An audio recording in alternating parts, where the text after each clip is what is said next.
شروع اللہ کا نام لے کر جو بڑا مہربان نہایت رحم والا ہے۔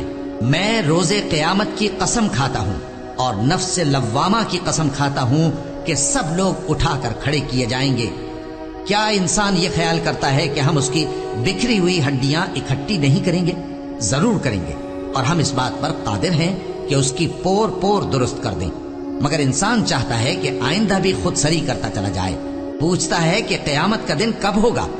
سو جب آنکھیں چندھیا جائیں اور چاند گہنا جائے اور سورج اور چاند جمع کر دیے جائیں، اس دن انسان کہے گا کہ کہاں ہے بھاگنے کی جگہ؟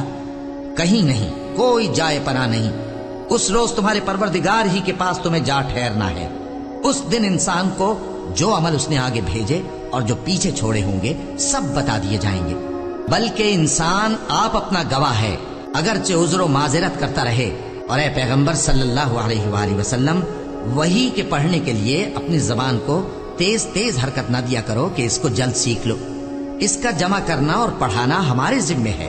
سو جب ہم اسے پڑھا کریں تو تم اس کو سنا کرو اور پھر اسی طرح پڑھا کرو۔ پھر اس کے معانی کا بیان بھی ہمارے ذمے ہے۔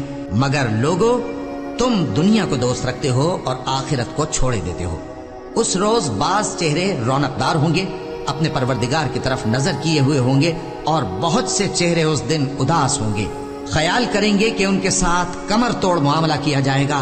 ہاں، جب جان گلے تک پہنچ جائے اور لوگ کہنے لگیں اس وقت کون جھاڑ پھونک کرنے والا ہے، اور اس جاں بلب نے سمجھا کہ اب جدائی کا وقت ہے اور پنڈلی سے پنڈلی لپٹ جائے، اس دن تجھ کو اپنے پروردگار کی طرف کھینچے چلے چلنا ہے۔ پھر ایسے مغرور نے نہ تو پیغمبر صلی اللہ علیہ وآلہ وسلم کو سچا جانا اور نہ نماز پڑھی، لیکن جھٹلایا اور منہ پھیر لیا۔